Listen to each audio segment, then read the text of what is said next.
Long before the first dinosaur roamed beneath the ancient sun, before the continents divided and the seas filled with the silent ballet of life, there was only potential, a planet waiting to awaken. The Earth spun quietly in its orbit, bathed in cosmic dust and distant starlight, a cradle of minerals, gases, and dreams not yet formed. But in that silence, something extraordinary was preparing to unfold. What if the blueprint for all life, every feather, scale, and bone, was not born from chaos, but from a kind of order we barely comprehend? Scientists call it chemistry. Philosophers call it destiny. Yet some have begun to wonder if, beneath that order, there lies intention. Patterns in DNA that seem too precise, ratios in nature that echo through galaxies, and the impossible timing of life's emergence. All whisper of design in a world that calls itself accidental. When the first spark of life ignited, it wasn't random. It followed invisible rules. The structure of atoms, the dance of molecules, the quiet logic of the double helix. From that moment onward, everything that would ever live was bound to those laws. Dinosaurs, mammals, humans, all carrying within them the same coded rhythm, repeating across ages like a song played by unseen hands. In the ancient philosophies of Sumer and Egypt, creation was never described as spontaneous. It was deliberate. The god Ptah spoke the world into being. The Sumerians said Enki designed it from the waters of chaos. Even the Mayans believed that creation was an act of craftsmanship, a careful molding of life from clay. To them, the gods were not spontaneous forces, but architects, deliberate, intelligent, and deeply involved. Modern science tells a different story, that life emerged from chance encounters of molecules driven by heat, time, and lightning. Yet even among scientists, whispers of doubt remain. The odds of DNA forming spontaneously are so staggeringly small that many describe it as mathematically impossible.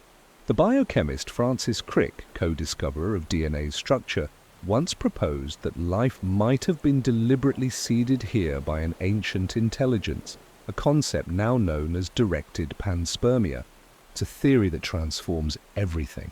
If life was seeded, then Earth was not an isolated experiment, but part of a greater design, perhaps one of many worlds sculpted by minds older than our sun. Could it be that the dinosaurs were part of that original plan, living testaments to a cosmic project that began long before humanity appeared? Consider the structure of DNA itself. A double helix, elegant and efficient, capable of storing lifetimes of information within its spiral arms. Every living thing is written in that same code. What kind of intelligence could craft such a universal language, one that transcends species, planets, and time? Some researchers point to the mathematical constants hidden in DNA's arrangement, like the Fibonacci sequence and golden ratio. Patterns that also appear in galaxies, shells, and the growth of trees. It's as though the universe itself follows a script of numbers, one that governs both stars and cells. And perhaps it's no coincidence that the first creatures to dominate this world were colossal, powerful, self-sustaining, and resilient. Dinosaurs may not have been nature's wild experiment, but rather the perfect first draft. Beings designed to test the boundaries of evolution, endurance, and adaptation. For 160 million years, they ruled the Earth with quiet majesty, untouched by the flickering fragility that defines modern life. In the fossilized remains of these creatures we find not just bones, but engineering. Their lungs far more efficient than any mammals, their bone structures both light and strong, their sensory systems tuned to perfection. Some paleontologists describe certain species as over-engineered, built with redundancies far beyond what survival alone would require. If evolution is supposed to conserve energy and optimize function, why then did nature design creatures so excessive, so elaborate? Perhaps because nature wasn't the only designer at work. As we drift deeper into the mystery, the question lingers like a breath in the dark. Was the rise of life on Earth and the age of dinosaurs an outcome of blind chance, or the unfolding of an ancient, deliberate plan. From the smallest amino acid to the grand sweep of evolution, the evidence begins to shimmer with intention. And if that's true, then somewhere, buried in the mathematics of existence, there may be a signature. A mark of the maker, left not on stone tablets, but within the spiral of every living cell. The Earth may not have been a random beginning. It may have been a continuation, a carefully prepared foundation for something that came before and something that would come after. And so we begin, tracing the lines of that invisible blueprint, searching for the first whispers of design before life took its breath and before the great reptiles rose to walk upon it. The deeper we look into the origins of life, the more the ordinary begins to dissolve into wonder. The Earth, 4 billion years ago, was no gentle cradle. It was a storm of fire and water, a place where oceans boiled beneath lightning-streaked skies. And yet, within that chaos, something exquisite took shape. Out of heat and turbulence came order. Cells capable of replication, molecules capable of memory. But what force arranged such complexity with such precision? Was it simply time and chemistry, or the careful alignment of something greater? A design that used chaos itself as a sculpting tool. Scientists studying the early Earth now recognize that the planet's environment was almost impossibly fine-tuned for life to emerge. The atmosphere, temperature, magnetic field, and placement within the solar system, all balanced within narrow margins. Too much carbon and oceans would have evaporated. Too little, and they would have frozen solid. The coincidence feels less like randomness and more like calibration. Ancient cultures seem to sense this harmony long before modern science. The Vedic hymns spoke of the seed of all creation falling from the stars. Aboriginal stories describe sky beings who came in fire and gifted the world with breath. Even the Dogon people of West Africa told of amphibious beings descending from Sirius who shaped the Earth's creatures and taught the laws of life itself. Myths, perhaps, but their persistence across continents suggests a collective memory of something older, something half-remembered in dreams and rituals. In recent years, astrobiologists have discovered amino acids, the building blocks of life, on comets, asteroids, and interstellar dust. These findings hint that the ingredients of life are not unique to Earth. They drift across galaxies, carried like pollen through cosmic winds. And if those seeds are universal, then perhaps the gardeners are too. Some theorists go further. They imagine a civilization ancient enough to have mastered biology on a cosmic scale, beings who learned to weave life into the very fabric of planets. To them, creating species would be as natural as sculpting matter. Such beings might not even be physical as we understand it. They could exist as consciousness, code, or energy, orchestrating creation through resonance and pattern. In that context, Earth becomes less of an accident and more of a carefully tended garden. Within this garden, the first great experiment might have been power. Dinosaurs, vast, varied, and enduring, dominated nearly every environment. They balanced ecosystems, enriched the soil, and transformed the atmosphere through sheer biological force. Perhaps they were meant to prepare the planet, to stabilize it, to condition its climate, to ready it for the next phase. The fossil record itself offers subtle hints. Certain species appear to have existed with sudden complexity. No clear ancestors, no gradual transition. Others display anatomical perfection that suggests design more than adaptation. It's as though, throughout the ages, unseen hands adjusted the code, fine-tuning life towards some distant purpose. And if DNA truly is the language of creation, it's a language written with intention. Its 4 letters, A, T, G, and C, form patterns that can be read like sentences, each instructing cells to build, to divide, to remember. Some physicists compare it to computer code, not just data, but structured information. The late Dr. Stephen Meyer once described DNA as a message, not just a molecule. Messages, of course, require messengers. Could dinosaurs, the first rulers of Earth, have been part of that message? Were they biological instruments designed to test the limits of physical life, endurance, and power? Their extinction then might not mark failure, but completion.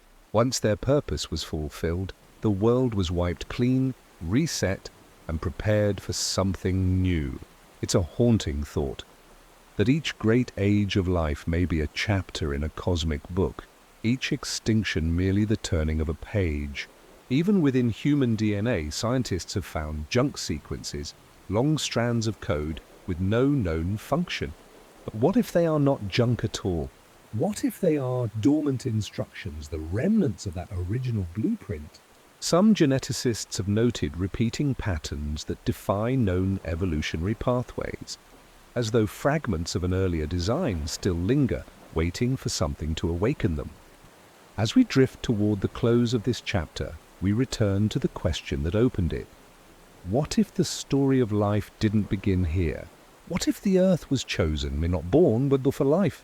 When we gaze into the night sky, we see countless stars, each with its own planets, its own possibilities. Somewhere among them, perhaps, exist the architects who once shaped this world, the ancient intelligence whose fingerprints we now search for in the spirals of DNA and the symmetry of fossils.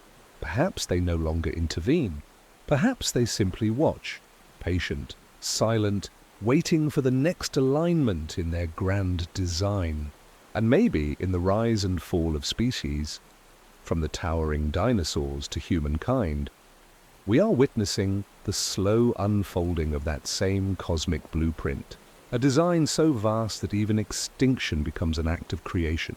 As the Earth settled into quiet after the age of reptiles, something new was stirring, smaller, swifter, and destined to think, to question, to remember. The next chapter of life was about to begin. The Earth has always been a patient storyteller. Its pages are stone, its ink the slow sediment of time. Each fossil embedded within its layers is a word in the vast chronicle of life, a quiet testimony of what once was. Yet, as we read through these chapters carved into the crust of our planet, we encounter strange interruptions, sentences missing, chapters erased, and creatures that seem to appear without introduction. In the comforting rhythm of evolutionary theory, life should unfold gradually. Species branching from ancestors, adapting over countless generations, one change leading gently into another. But when paleontologists began to trace this lineage through the fossil record, the story grew less linear. Instead of smooth transitions, they found abrupt arrivals, forms of life that emerged suddenly, fully developed, as if they were placed there rather than evolved. During the Triassic and Jurassic periods, this mystery deepens. Entire ecosystems seem to bloom almost overnight after mass extinctions. Dinosaurs, in particular, appear as if conjured, complex, diverse, and already adapted to dominate. There are few, if any, transitional fossils that clearly bridge them from earlier reptilian species. It's as though an unseen editor removed the draft pages of creation and replaced them with the final version. Some scientists have called these events evolutionary explosions. The Cambrian explosion, millions of years earlier, is the most famous, when multicellular life erupted into the oceans in an instant of geological time. But similar moments occurred later too. Pulses of creativity that defy the gradual rhythm of evolution. The Triassic recovery, for instance, came after Earth's greatest extinction, when over 90% of all species vanished. Within just a few million years, the world was suddenly repopulated by an entirely new cast of life forms. To some, these moments are evidence of nature's resilience, a testament to life's power to adapt and reinvent. But to others, they whisper of something far more deliberate, intervention. Could these bursts of innovation represent moments when life's design was adjusted, when the blueprint of existence, that hidden code seeded long before, was refined, rewritten, or even restarted? Among the strangest puzzles are the living fossils, species that defy extinction and evolution altogether. The coelacanth, a fish thought to have vanished 65 million years ago, was discovered alive off the coast of Africa in 1938, unchanged in structure since the age of dinosaurs. The horseshoe crab, the nautilus, the ginkgo tree, all remnants of ancient worlds, surviving unaltered, while thousands of others rose and fell. Why did these species remain untouched by evolution's hand while others transformed or vanished? Did they serve as fixed reference points, like control samples in a grand experiment? The fossil record also reveals oddities in timing, species that seem to exist before their supposed ancestors. In several cases, traits believed to have evolved later appear in older fossils. Feathers, for instance, were long thought to be a defining feature of birds, yet feathered dinosaurs predate the earliest known birds. Warm-blooded traits, advanced vision, and complex respiratory systems all appear earlier than they should. These anomalies suggest not a slow climb of progress, but rather bursts of innovation, as though nature, or something behind it, made sudden leaps forward. In the 1970s, paleontologists Stephen Jay Gould and Niles Eldredge proposed punctuated equilibrium, the idea that evolution doesn't flow like a gentle river, but rather surges in fits and starts, with long, quiet periods interrupted by sudden transformation. While this theory fits the evidence, it still leaves one haunting question. What triggers those transformations? What resets the flow of life so abruptly and with such precision? Could it be that these resets are not random, that they are the quiet footsteps of design? Some researchers outside the mainstream have speculated that mass extinctions, instead of being catastrophes, might serve as mechanisms of renewal. The asteroid that ended the reign of dinosaurs, for instance, could be seen as part of a controlled reset, removing one form of life to make space for another, as if the planet itself were following a schedule written in eons. And then there are the fossils that seem to hint at intelligence, not just in interpretation, but in existence. The discovery of tool-like markings on rocks dating far earlier than the appearance of humans, the peculiar geometric arrangements of fossilized coral, even the curious uniformity in ancient biological design, all suggest the presence of underlying order. Some biologists see mere coincidence, others see the faint geometry of intent. It's easy to dismiss such notions as the product of imagination, yet even in modern science the boundaries of explanation blur. Life, after all, is not just matter, it's information. Each cell carries instructions, each gene a fragment of memory passed through time. When we study the fossil record, we are not merely studying bones and shells. We are decoding the history of information itself. And that information, for reasons we still do not understand, seems to have been updated in deliberate intervals. Perhaps Earth's fossil record is not a random collection of relics, but an archive of design, a record of experiments, revisions, and restarts carried out over millions of years. If so, then the anomalies are not mistakes. They are clues. Clues pointing to a silent intelligence that may have been guiding the course of life since the beginning. And so, as we peer deeper into these ancient stones, we may not just be studying the past. We may be glimpsing the fingerprints of something, or someone, who was here long before us. As we move deeper into Earth's fossilized memory, the record becomes both clearer and stranger. The bones of ancient creatures lie in layers like musical notes, each stratum marking a different key in the song of life. But in places the rhythm skips, melodies vanish mid-phrase, only to return in another octave entirely. These silences in the fossil record, these unexplained gaps and sudden harmonies, challenge the notion of life as a slow, accidental symphony. Consider the Triassic-Jurassic boundary roughly 200 million years ago. In geological time, it was a blink.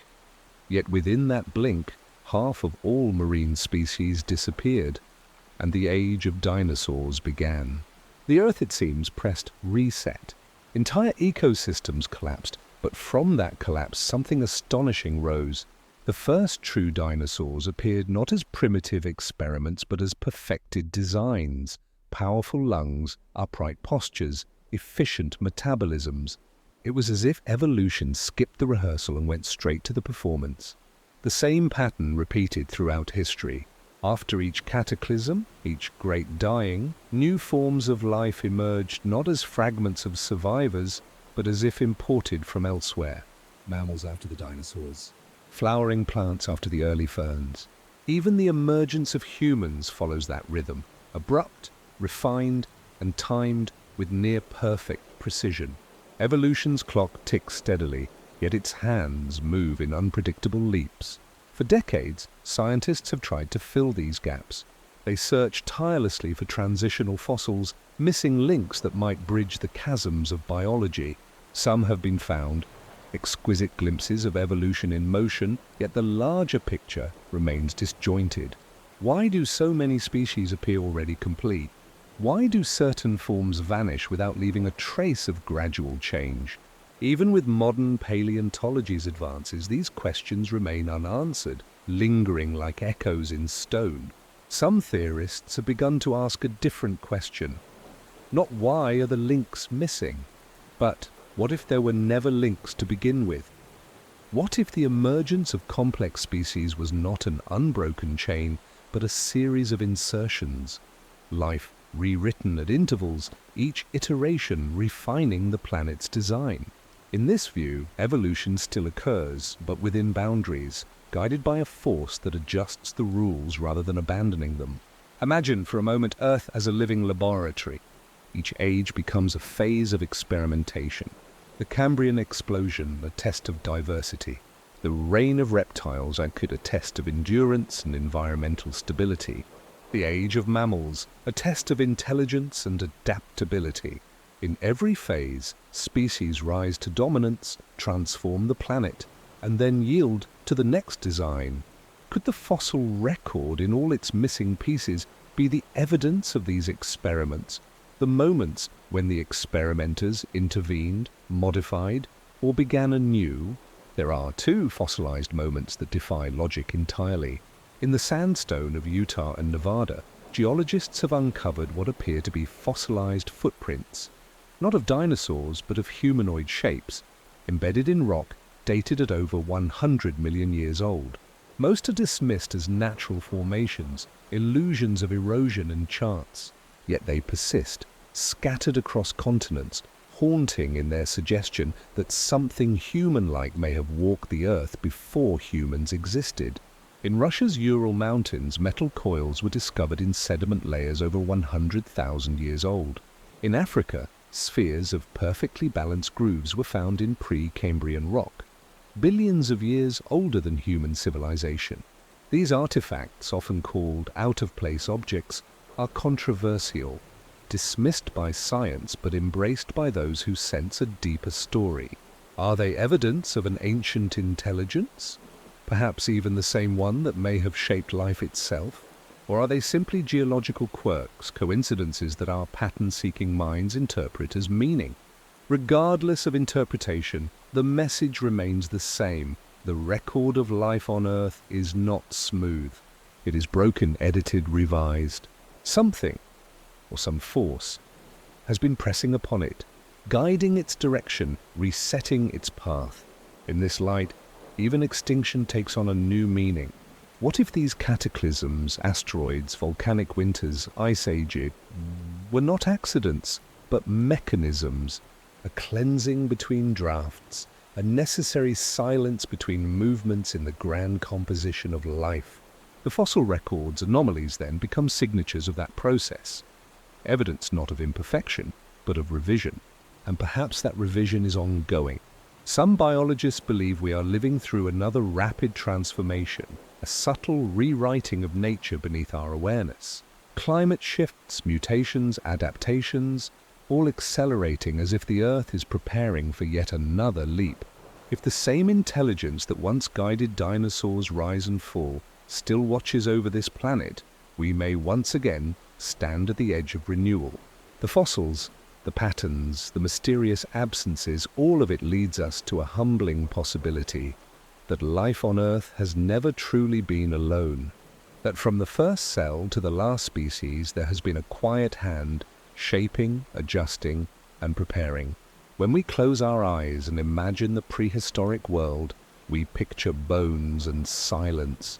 But perhaps beneath that silence there was always intention. And as the age of dinosaurs gave way to new forms, the world began to shift again.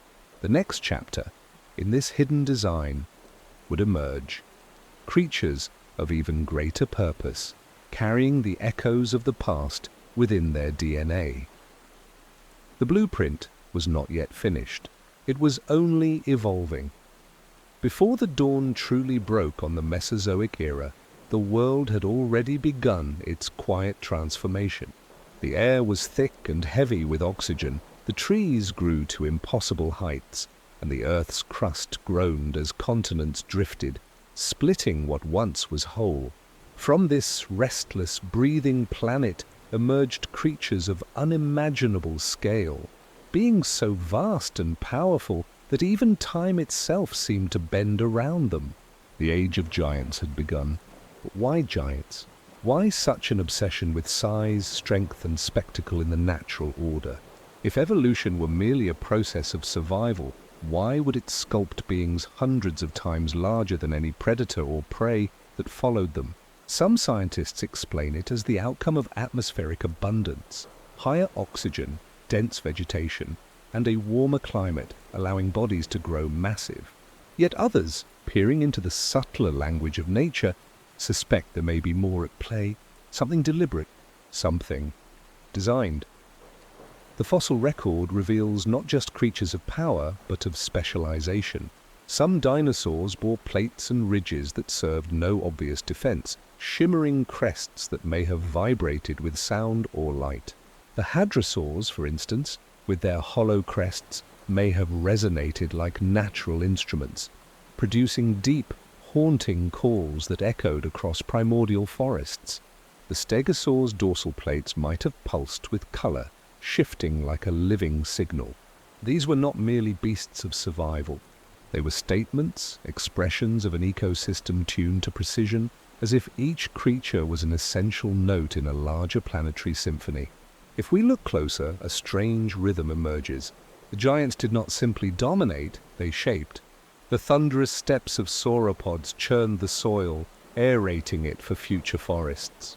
Their immense appetites drove plant evolution, creating balance between growth and consumption. Carnivores such as the Allosaurus maintained the pulse of population, ensuring stability in chaos.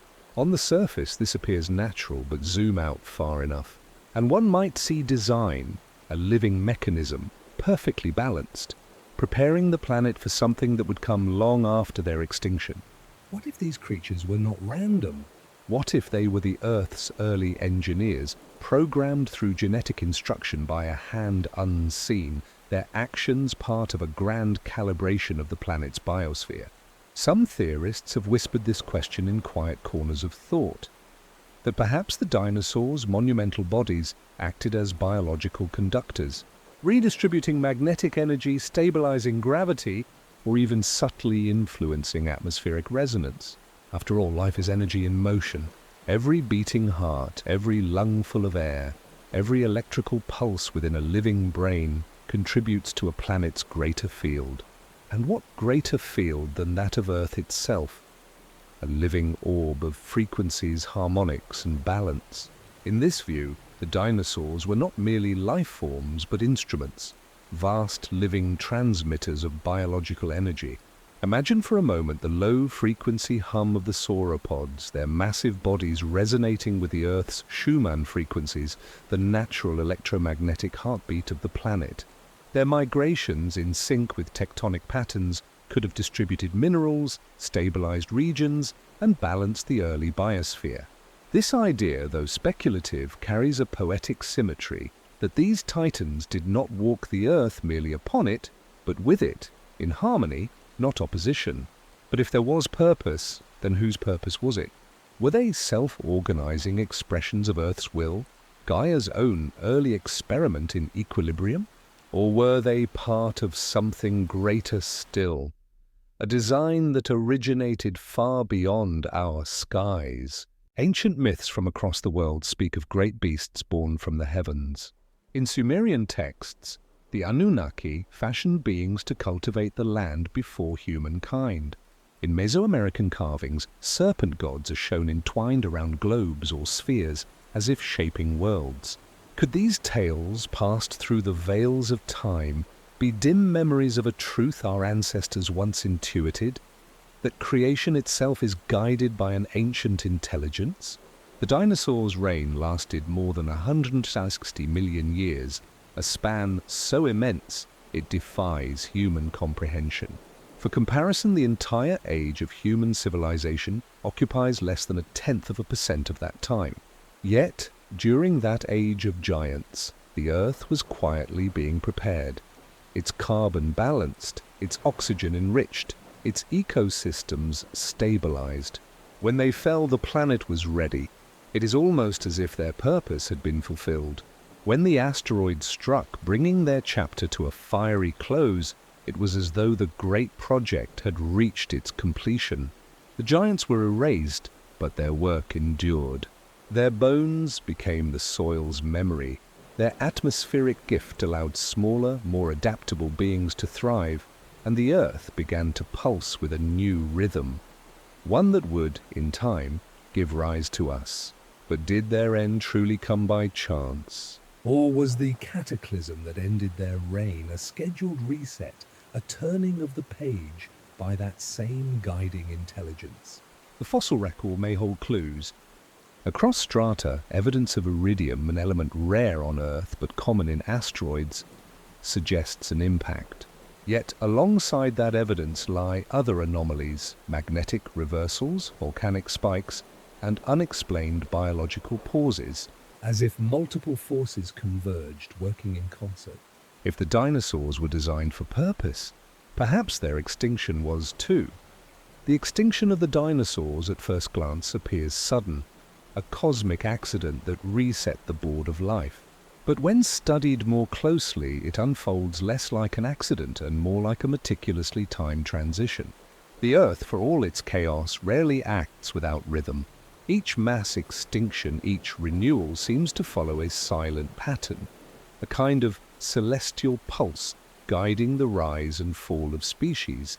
66 million years ago, an object of unimaginable force struck what is now the Yucatan Peninsula. In seconds, the world was plunged into shadow. The great beasts that had ruled the earth, the thunder lizards and the airborne leviathans, vanished. Yet, within the ashes of their end lay the seeds of a new beginning. Mammals, once small and meek, began to rise, their forms diverse, their intelligence expanding. It is as though the great experiment of scale gave way to the experiment of mind. If the dinosaurs were the architects of planetary balance, biological instruments that harmonized Earth's forces, then humanity perhaps became the inheritor of that balance. But could this inheritance have been planned? Across the fossil record, scientists have noted bursts of evolution that appear almost too rapid, too precise to be explained by natural selection alone. In the wake of each cataclysm, life reorganizes itself, not randomly, but purposefully. New forms emerge as if responding to an unseen blueprint. This has led some researchers, like Dr. Thomas Gold and the proponents of the deep biosphere theory, to propose that life itself may be a self-regulating intelligence capable of rebooting after every planetary trauma. Others suggest a more provocative idea, that these resets are triggered externally, guided by intelligences that intervene to refine the design of life, nudging it toward higher complexity. And if that is true, then the dinosaurs, with their size, power, and endurance, might have been one stage in a cosmic sequence, their bodies serving as the foundation upon which intelligence could later be built. Consider the geological influence they left behind. Their mass migrations reshaped the continent's surface, their waste-enriched soils fostering the growth of dense vegetation that would, millions of years later, form the coal and oil reserves powering human civilization. Their very bones, compressed under time's weight, became fuel for the next great era. Ours. In this sense, the dinosaurs' purpose never ended, it merely transformed. But ancient myths tell this story differently. In texts from India, the Mahabharata describes cycles of creation and destruction called yugas, each ruled by different kinds of beings, some vast, radiant, and powerful. In the lost lore of the Hopi and the Zuni, there are tales of earlier worlds inhabited by gigantic creatures, wiped away when the earth changed its skin. Even the Old Testament hints at such a time, speaking of the Nephilim, beings of enormous stature said to have walked the earth before the flood. Could these legends be distant echoes of the age of giants? A memory encoded not in stone or bone, but in our collective subconscious? Perhaps humanity's myths are not inventions, but reflections of deep time, remembering epochs that the earth herself has tried to forget. And what of their consciousness? Could creatures so immense, so ancient, have been aware of their role? Or were they instinctive agents, moving to a rhythm they could never perceive? If the planet itself is a conscious system, as the Gaia hypothesis proposes, then maybe the dinosaurs were her early thoughts, colossal, primal expressions of awareness that existed before self-reflection took form. Through them, the Earth might have been learning how to feel. From a geological perspective, their disappearance altered not only the biology of the planet, but its magnetic and atmospheric properties.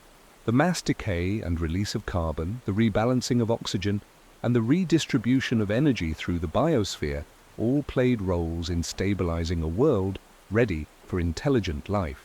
It is almost as if their death was part of the planet's great act of preparation, clearing the stage for smaller, more intricate beings capable of understanding the very mystery they were born into. In this light, the dinosaurs' purpose takes on a poetic dimension. Their scale represented the raw power of creation, the phase of force before the phase of thought. Humanity, by contrast, represents the next movement, the evolution of awareness, curiosity, and the search for meaning itself. When we dig into the soil and find their bones, perhaps it is not just fascination with the past that drives us. Perhaps it is recognition that our existence is tied to theirs, that we are the continuation of their story. The thunder in our hearts is their echo. The breath we take comes from the air they helped create. And yet, if the ancient intelligence that shaped them also shaped us, what might its next design be? Has the experiment of power and mind reached its conclusion? Or are we too being sculpted towards something greater, something not yet understood? Some theorists speak of the awakening Earth, a stage when the planet, through its dominant species, becomes self-aware.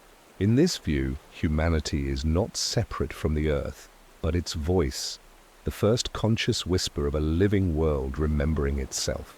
And in that remembering perhaps lies the continuation of the same grand design that once breathed life into the giants. The dinosaurs' purpose may not have been domination, but preparation, the great leveling before awakening. Their fall was not an end, but a transition as the torch of creation passed from muscle to mind, from raw to thought. And as the curtain closed on their age, the earth fell silent, waiting patiently for the next act of its eternal play.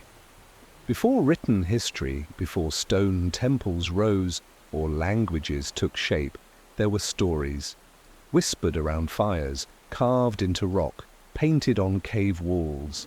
Across the continents, separated by oceans and millennia, the same figure appeared again and again, the serpent. Not merely a creature of the earth, but one that descended from the sky. From the jungles of Mesoamerica to the plains of Sumer, from Egypt's sacred tombs to the ancient temples of India, the image of a celestial serpent persists, coiling through myth as if winding around the very axis of human memory. Could this shared symbol be more than coincidence? Could it be the echo of something witnessed long before humanity's own emergence? An inherited memory of beings who shaped the life that came before us? In the mythology of the Maya, there is Quetzalcoatl, the feathered serpent, the bringer of knowledge, and the one who descended from the heavens. To the Aztecs, he was a divine teacher, a god who arrived in a burst of light and wind, gifting civilization its first understanding of time, stars, and creation. His form, part bird, part serpent, embodied both the sky and the earth, a bridge between the cosmic and the biological. In the Sumerian world, another figure emerges, Ningishzida, the lord of the good tree, often depicted as a serpent rising between two entwined beings. He is a deity linked to fertility, healing, and rebirth. His symbol, two serpents coiled around a staff, would later reappear in Greek tradition as the caduceus, the modern emblem of medicine. A coincidence, perhaps, or perhaps a remnant of a symbol older than civilization itself, one that represented not only healing, but the manipulation of life. These serpent gods, often described as descenders or engineers, are not isolated archetypes. In ancient Egypt, the serpent deity Wadjet guarded the pharaohs, her image worn upon their crowns as a mark of divine authority. In India, the Nagas, half-human, half-serpent beings, were said to dwell in subterranean palaces made of gold and gemstone, guarding vast knowledge beneath the earth. The Hopi tribes of North America spoke of Palulucon, a great serpent spirit who governed rain and balance. Different lands, different tongues, yet always the same motif. Intelligent serpent-like beings who came from above or below, bearing Wisdom and power. Modern scholars often interpret the serpent as a symbol of transformation, shedding its skin, reborn anew. Yet one cannot help but wonder, why transformation? Why wisdom? Why the heavens? Myths tend to evolve from experience, however distorted by time. Could it be that these serpentine gods were not divine metaphors at all, but symbolic recollections of real encounters, of ancient intelligences who took form resembling the reptilian, perhaps because they had created reptilian life? It's a provocative thought, but one that gains weight when seen through the lens of Earth's deep past. For in the fossil record, long before the first human gaze turned skyward, the reptilian ruled, an age that spanned hundreds of millions of years.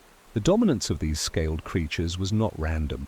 It was structured, efficient, and seemingly intended. Each species played a role in balancing ecosystems, in spreading oxygen-rich vegetation, in stabilizing the global biosphere. It was a long orchestration, one that feels less like chaos and more like composition. And then when humanity appeared, the myths of the serpent gods emerged immediately. It's as though we remembered them instinctively, as though deep within our collective psyche we carried echoes of beings that came before us, or even made us. Carl Jung called this the archetype of the serpent, an ancient symbol embedded within the human subconscious. But what if that embedding was not merely psychological? What if it was biological? If life itself was guided, perhaps even engineered, then the serpent could represent not just a mythic teacher, but the signature of the architects. Across South America, serpent-shaped earthworks still lie hidden beneath jungles and farmland. The Great Serpent Mound of Ohio, an enormous effigy winding 300 feet across the landscape, mirrors celestial alignments, pointing to solstices and eclipses. Archaeologists debate its age, but some suggest its origins reach back to a time when humanity still measured its connection to the heavens through serpentine patterns. Even in the oldest known myths, the serpent is both a destroyer and a bringer of knowledge, an agent of change, of evolution. From the biblical Eden to the Hindu cosmic serpent, Ananta Shesha, it is the being that coils around the world, shaping its destiny through cycles of life and death. Could it be that ancient cultures encoded their understanding of creation or memory of contact through the symbol of the serpent because it represented the very mechanism of life's design? DNA itself, after all, coils in twin spirals, a serpent wrapped upon itself. The parallels are too uncanny to ignore. From the cosmic to the biological, the serpent's image spans scales. From the orbits of galaxies to the helix within our cells. Perhaps those ancient myths were not just allegories of power and wisdom, but reflections of the pattern itself, the signature of the intelligence that wove life into form. As we move deeper into these myths, we find serpents not only in stories of creation, but in tales of cosmic war, of descent, of rebellion. If they were real kinds, or even symbolic of real entities, then what purpose did they serve? Were they guardians, experimenters, or remnants of an earlier world?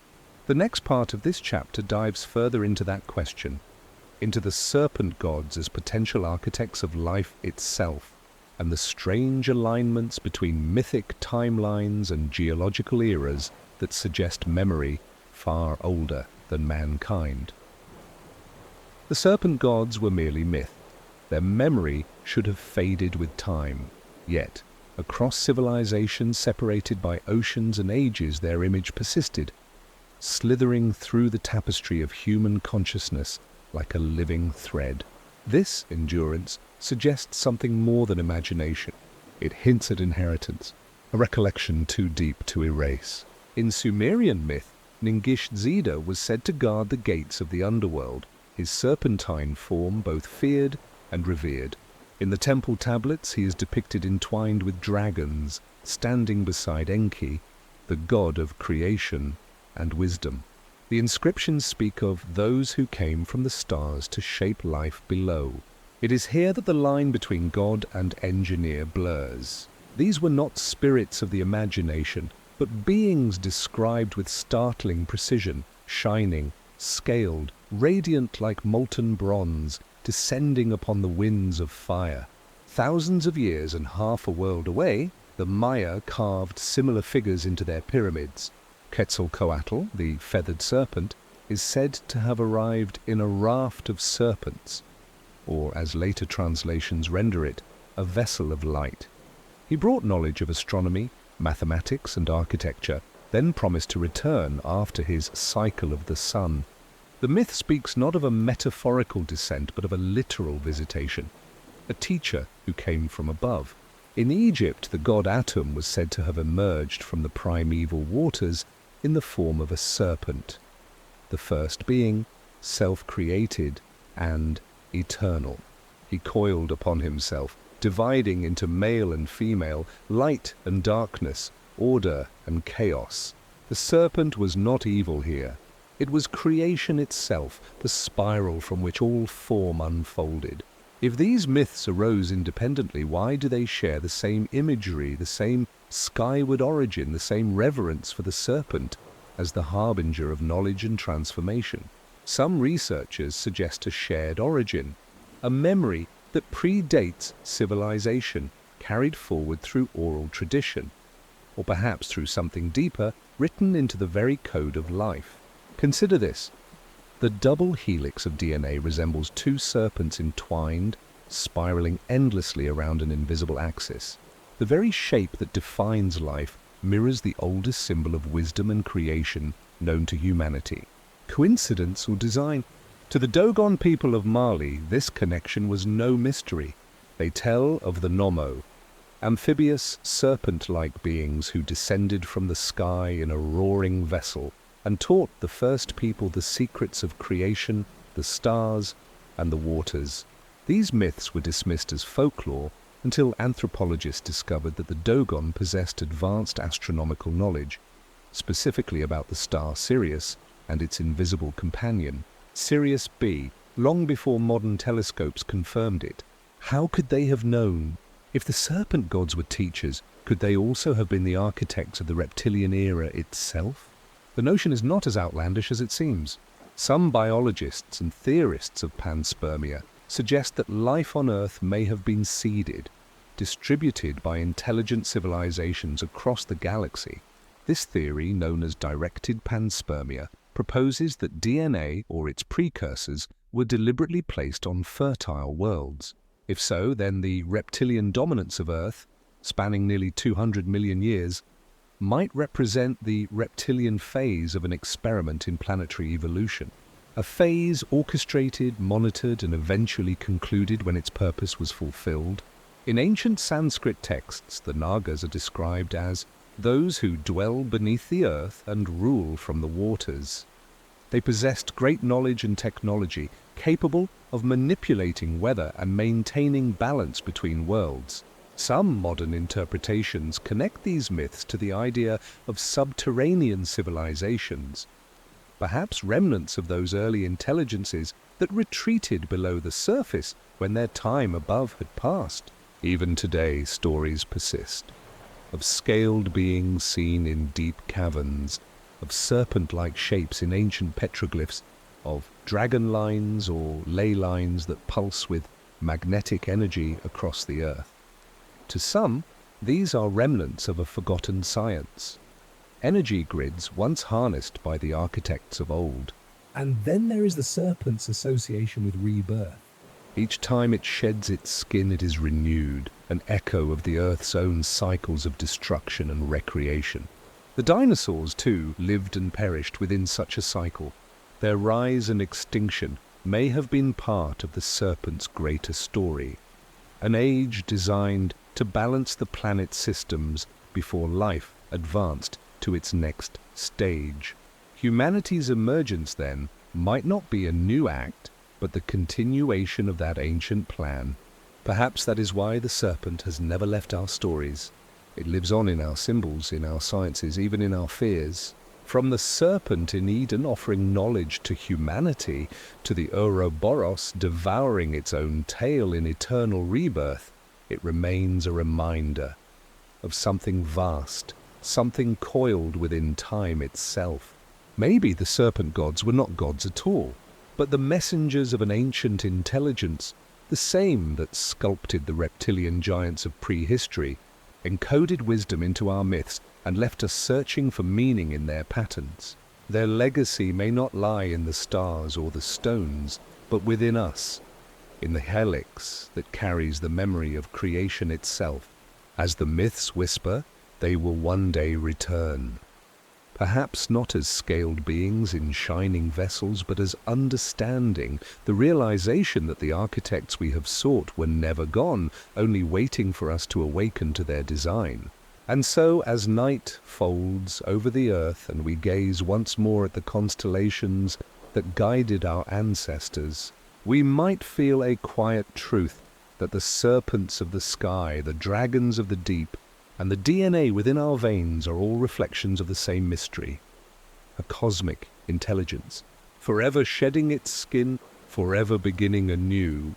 When we think of endings, we often imagine chaos, fire in the skies, dust choking the air, oceans rising to swallow the land. The extinction of the dinosaurs, as science tells us, was one such ending, sudden, violent, absolute. A celestial visitor, an asteroid 6 miles wide, struck the Earth with the force of billions of atomic bombs, erasing nearly 3/4 of all life in an instant. Yet beneath the familiar story of impact and ruin lies a quieter question, one that lingers like an echo in the fossil record. Why did it happen with such precision? Because for all its violence, the event's timing was extraordinary. The dinosaurs had reigned for over 160 million years, thriving through countless environmental shifts. Then, almost overnight, their dominance ended, and from the ashes rose creatures more adaptable, more intelligent, and ultimately capable of self-awareness. The transition from reptilian rule to mammalian ascent feels less like accident and more like orchestration. The asteroid theory, supported by the layer of iridium-rich clay found worldwide, explains the how of extinction, but not the why. Why this moment and why this outcome? Why did the planet's largest, most dominant creatures perish, while delicate mammals, fragile, nocturnal, and seemingly inconsequential, survived to inherit the Earth. Some scientists describe this as mere chance. Others quietly see patterns too neat to ignore. In ancient traditions, such endings were never viewed as random. They were resets, the closing of one age to make way for another. The Mayan calendar, carved in stone, speaks of multiple suns, epochs of creation and destruction. Each ends in fire, flood, or wind. The age of reptiles, perhaps, was one such sun, extinguished when its purpose had been fulfilled. Could this pattern, this cycle of creation, destruction, and rebirth, point to something deliberate? Something woven into the structure of life itself. In geological terms, the end of the Cretaceous was not purely catastrophic. It was selective. Certain species of birds, crocodiles, turtles, and small mammals endured. The ecosystems that followed evolved with remarkable speed, as if the planet was rebalancing itself. The forests returned, oceans stabilized, and within a few million years, the stage was set for the next great act, the rise of intelligence. If we look beyond the scientific surface, this precision begins to resemble a kind of natural engineering, or perhaps the intervention of what ancient myths would call the gods of renewal. Throughout history, myths have spoken of beings who reset the world when it fell out of balance. The Hopi describe previous worlds destroyed when the great serpents withdrew their protection. The Sumerians wrote of the Anunnaki, who flooded the earth to cleanse it of their earlier creations. Even the Bible echoes this narrative: the flood, the cleansing, the rebirth. To ancient minds, these stories were moral tales, but viewed through another lens, they could represent memories of actual planetary resets, cataclysms triggered by forces far beyond human understanding. Could the asteroid event have been one such reset, initiated not by random collision, but by cosmic design? There are, after all, strange coincidences. The trajectory of the Chicxulub asteroid, for instance, struck the shallow seas of the Yucatan at the exact angle needed to maximize global devastation. A slightly different path, a few degrees shallower or deeper, might have spared the dinosaurs. The impact released enough vaporized limestone and sulfur to blanket the Earth in shadow, but it was not so powerful as to destroy all life. It was surgical, destructive, yet precise. In moments like this, the universe feels less chaotic, more purposeful. The question then becomes, what purpose did this reset serve? Perhaps the answer lies not in destruction, but in release. If the dinosaurs were, as some have speculated, the creations or instruments of an ancient intelligence, biological stewards designed to prepare the Earth, then their extinction could mark the completion of their task. Like celestial gardeners, the architects may have cleared the field for a new cycle of growth. The mammals that rose afterward were warm-blooded, emotionally complex, capable of nurturing, a radical departure from the cold efficiency of reptilian life. It's as if consciousness itself was shifting focus, moving from power to empathy, from endurance to awareness. Some researchers of ancient myth see this transition reflected symbolically in global law, the passing of the serpent gods and the arrival of the sky people, or sun beings. The Egyptians spoke of Ra bringing light to replace the darkness of Apep, the serpent of chaos. The Hindus told of Vishnu ending one cosmic cycle with fire and birthing another through the lotus of rebirth. Each tale, in its own way, mirrors the geological reality: destruction, giving birth to higher order. And so the end of the dinosaurs may not have been an extinction at all, but an ascension. The energy that once fueled those immense bodies, those thundering hearts, may have been released into the earth itself, recycled, waiting to awaken in new forms. When we look into the fossilized eye sockets of a Tyrannosaurus or the delicate bones of a pterosaur, we are not only seeing creatures that died, we are witnessing the closing lines of a grand design. The question that remains is whether this design was born of chance or of something watching, waiting, guiding. Because perhaps just perhaps, what we call extinction is only the Earth's way of turning the page if we accept the possibility that the extinction of the dinosaurs was not merely a tragedy of cosmic chance, but part of a deeper rhythm. Then we must ask, who or what orchestrates such endings? To some, it is nature itself, a vast intelligence hidden within the fabric of the planet. To others, it is the handiwork of those ancient intelligences once whispered about in myth, beings who shaped and reshaped life according to unseen designs. The world's oldest stories hint at this cyclical mastery. In the texts of Egypt, creation was said to be renewed through the breath of Atum, who brought life and reclaimed it in balance. In Hindu cosmology, Brahma creates, Vishnu sustains, and Shiva dissolves, not as acts of cruelty, but as expressions of eternal order. Creation and destruction are twin forces, each necessary for the continuation of existence. If the dinosaurs' end was a release, it could have been an act of cosmic maintenance, the pruning of one epoch to allow another to bloom. Imagine then an ancient intelligence watching the experiment of reptilian life unfold across 160 million years. They observe how immense forms dominate the world, powerful yet static, instinct-driven yet limited in consciousness. The earth grows lush, teeming, but perhaps stagnant in spiritual or intellectual potential. And then when the time comes, a signal is given. Perhaps it manifests as an asteroid guided by subtle gravitational nudges, or as an internal planetary shift triggered by design. Perhaps it is neither physical nor mechanical, but energetic, a pulse through the magnetic grid of the Earth, resetting life's patterns. To the creatures below it would appear as apocalypse, but to those who watch from beyond, it would be the quiet completion of a cycle. Ancient traditions speak curiously of this timing.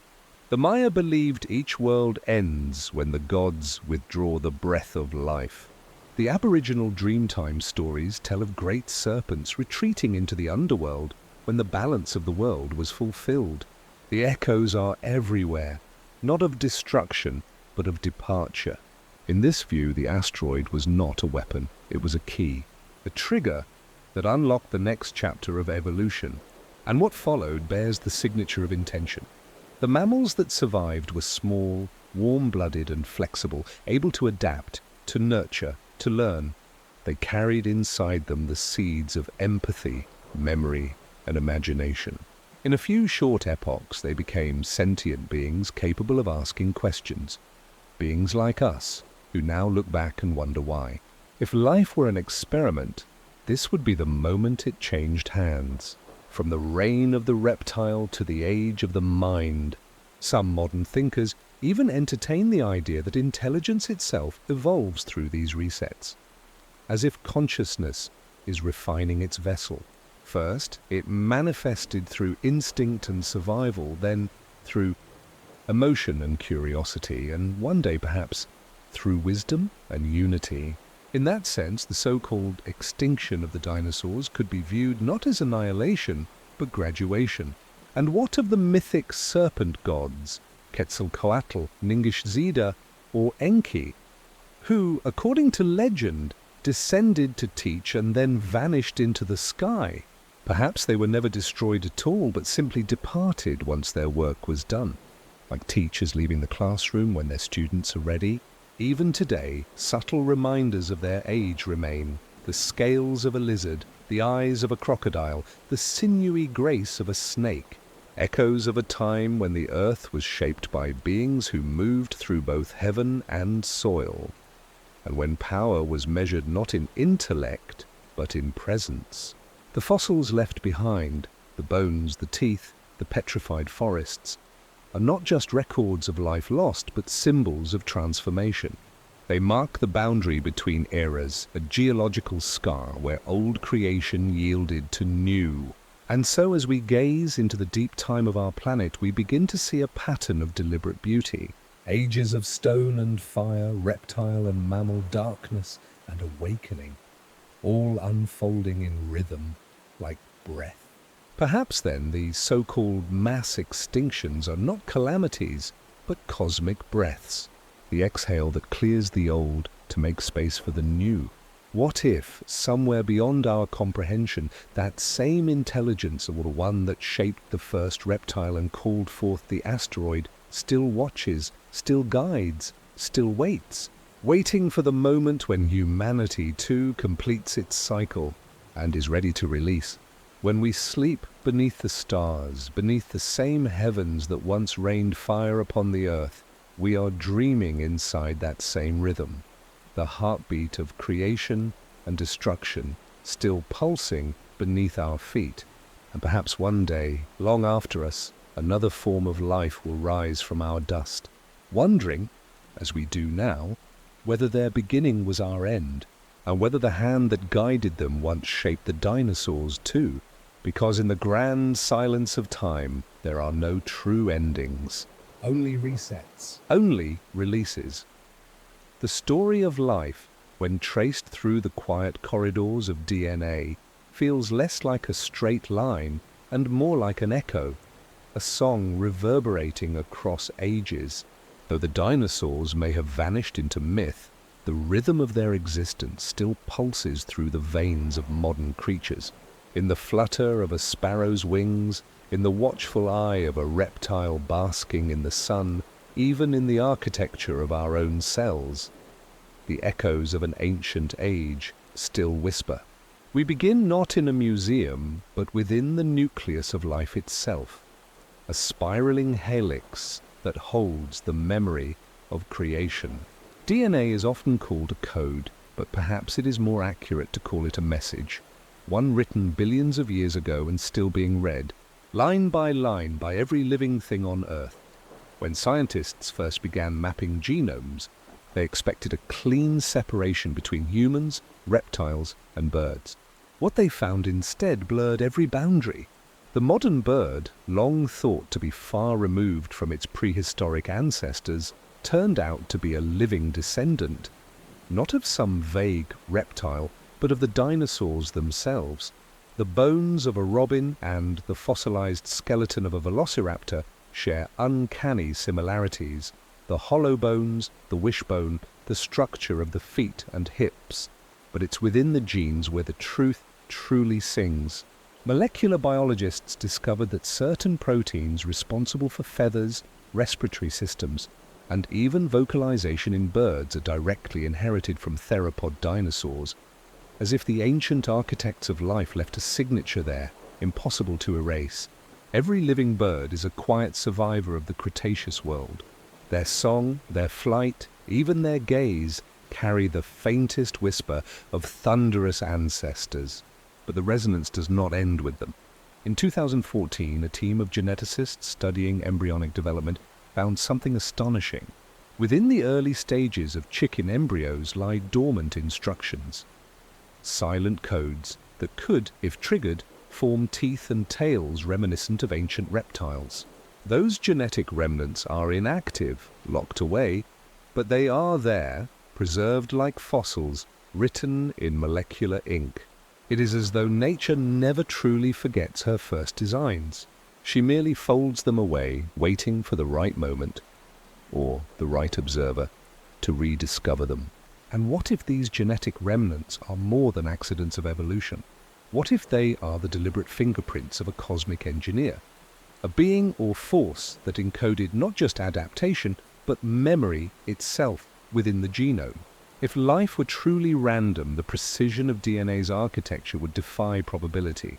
The same four molecules, adenine, thymine, cytosine, guanine, combine in exacting patterns across millions of species, producing eyes that see, wings that lift, and minds that dream. It's a system so efficient, so universal, that some theorists now suspect it may not be purely terrestrial. A 2013 study by the Kazakh astrobiologists Maxim Markukov and Vladimir Sherbak proposed that DNA might contain an embedded signature, a form of symbolic language written within its structure. Their paper suggested that the genetic code itself bears hallmarks of precision engineering, consistent with intelligent embedding rather than chaotic evolution. Though their theory remains controversial, it rekindled an ancient question. Could life on Earth have been seeded, not born? If so, the genetic echoes we find today are not random. They are deliberate continuations of an ongoing experiment. Consider this. The same spiral DNA that crafted the bones of a brachiosaurus now spins within the human body. The same molecular alphabet that sculpted claws and feathers also builds neurons and consciousness. In essence, we are walking compilations of ancient blueprints, the descendants not just of apes, but of all life that has ever been. In that sense, extinction becomes an illusion. The dinosaurs did not vanish. They evolved, transformed, transcended their old forms. Their might turned to flight, their roar to song. And the intelligence that once shaped them may have continued its work, refining, reshaping, and weaving new patterns across time. As we examine our own DNA, we find fragments that seem older than the stars, genetic sequences that appear to predate Earth's oldest fossils. Some researchers call this the panspermia signature, the idea that life's seeds arrived from beyond, carried through space on comets or cosmic dust. If true, then the genetic story of Earth is not local at all. It is universal. When we look at the code that defines us, we may be staring at a message older than humanity, older than the planet itself, a message passed down through reptile and bird, mammal and man, like an eternal whisper. Remember where you came from. And so the question lingers in the silence of the night. If our DNA is the continuation of a cosmic design, then what, or who, was the original author? Was it nature alone, or were there hands, unseen but deliberate, that once wrote the first line of the song of life? If DNA is the language of life, then every living being is a verse, a continuation of a poem begun in a time beyond memory. The deeper scientists peer into the genome, the more intricate and hauntingly precise its structure becomes. It does not read like a chaotic scrawl of chance. It reads like design. And perhaps hidden within that design are the fingerprints of those who came before. Not just our biological ancestors, but the architects of the entire biosphere. As our understanding of genetics deepened, a curious pattern emerged. The same genetic motifs, sequences of code performing identical functions, appear not only in related species, but across wildly different forms of life.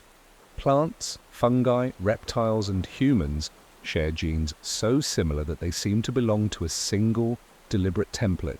Some call this molecular convergence, but others wonder, could this be evidence of a single guiding intelligence, tuning life like variations of a theme?